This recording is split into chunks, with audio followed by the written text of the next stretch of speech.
Here's an easy way to save money, and the item might be right under our own nose. Back in a minute.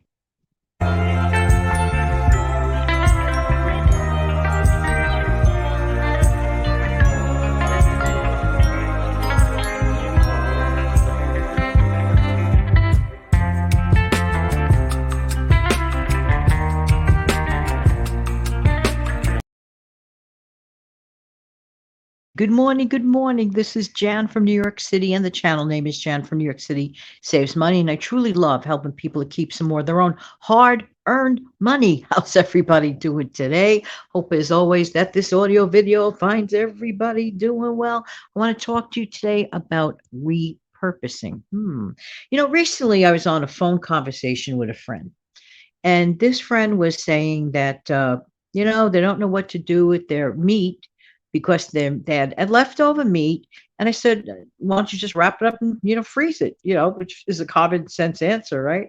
So as not to waste it. Well, the person said to me, they ran out of freezer bags. And I was like, okay, well, yeah, you got used to, let's say, freezing the meat in a freezer bag in a certain manner. And I get that out of, habit, whatever. I said, well, there are alternatives. Do you happen to have another type of a plastic bag, for example, or do you have a small container? This is when it really struck a nerve. I said, I have to do a reminder about repurposing items. And there are so many things that we get totally, absolutely for free that we need to utilize. So finally, it is my hope that that person actually might have had some aluminum foil for the moment to, utilize this and, wrap up some of the meat and, save it until the person gets, the bags that that person's used to using.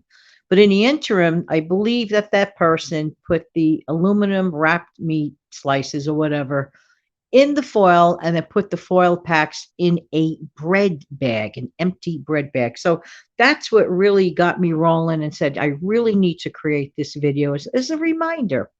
Let me tell you something. Every single time, and this is the goodness, honest truth, every single time I am through with a loaf of bread, like a typical loaf of sliced bread, for example, that gets shaken out. Any leftover breadcrumbs, and I'll give it a fast little wipe with a dry paper towel, make sure there's no breadcrumbs left in it. And I tie a loose knot at the top of it. And what I do is I fold it in a certain manner and I put it away for future purposes. Whatever the purpose is, I repurpose the plastic little bag. There's so many things you can do with it. Some plastic bags that come from wrappers are definitely stronger than others. I'll give you an example. For example, typically, in my opinion, and in my experience working with this, the wrapper that comes, the exterior plastic wrapper that comes outside of an English muffin, the very famous national brand of English muffin, that plastic clear bag is very, very strong.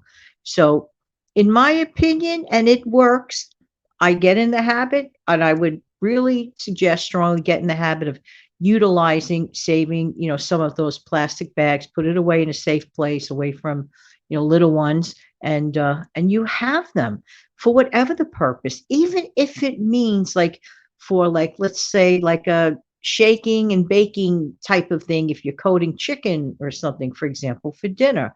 And as a great reminder, again, I would love to reiterate those cereal bags. When you buy a box of cereal, okay, we pay enough for cereal, and hopefully everybody gets the best prices possible and sales and take full advantage. But when one is finished with the cereal itself, that interior bag is so strong.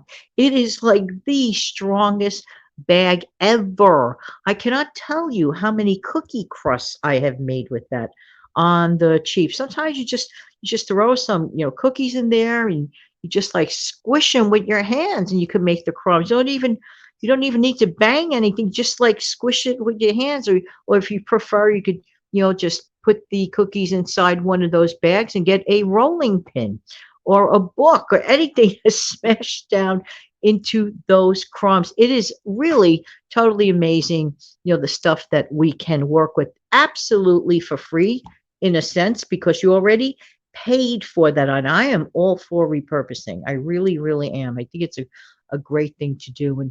And I think folks should take more advantage of it. Here's another thing that ever see those like just like deli select those lunch meats. Well, they have an amazing food saver capability. So usually they have like little red tops or pink tops or whatever. It's transparent, but it might be like red, whatever. Those plastic containers for food saving are amazing. I never get rid of those.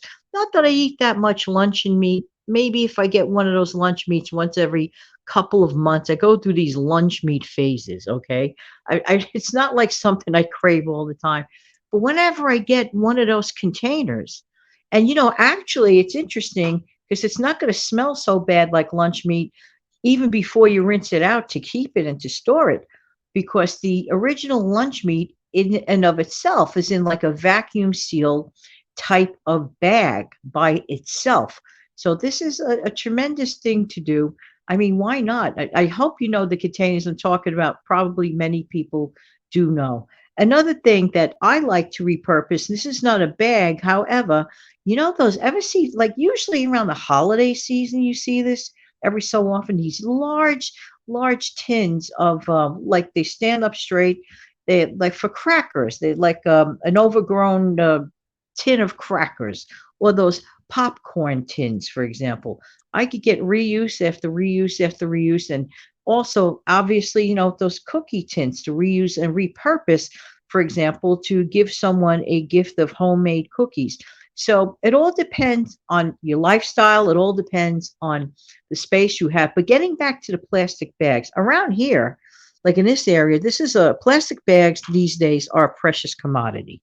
There was a time I was able to just go to the grocery store, and normally you would just given your stuff in plastic bags, okay, with handles. What most people would do, they would repurpose them immediately to toss in little bits of, wet garbage or whatever purpose. Usually they use them as little tiny garbage type bags. A lot of people did that, and everybody would collect them.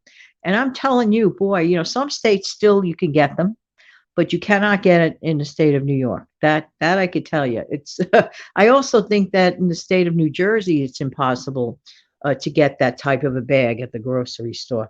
So there are many purposes to these bags. If you ever get them, hang on to them. And for those that actually still are able to get that type of a bag that I'm describing, there's a really neat trick. Talk about repurposing. You know that long cone, that long tube, cardboard tubing inside of a paper towel? Okay, that when you're finished using the paper towel, you have one of those long cardboard tubes. What I used to do back in the day when I was able to get those bags, I would stash the paper towel, excuse me, I would stash the plastic bag inside of the paper towel tube. That thing would like hold up to, in my opinion, from my recollection, maybe even anywhere from beyond 10 to 20 or beyond even bags in there. And I would leave the little like handle of the plastic bag hanging out at the edge of the tube and just pull it out. What a great way to store those bags. And they line up very easily in a drawer. So you don't have little plastic bags just, all over the place. Again, that in and of itself is repurposing. What are we repurposing? We're repurposing that cardboard tubing inside of a paper towel. Hey, let me know in the comments section below. What have you been known to repurpose in your kitchen or your home or apartment? Do share, do share. All right, everybody. Listen, I do ask of you one big old favor, and here we go.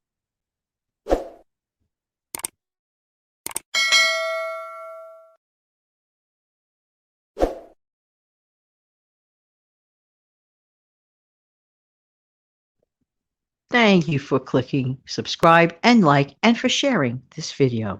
Have an amazing, fantastic day. Take good care now. Bye-bye.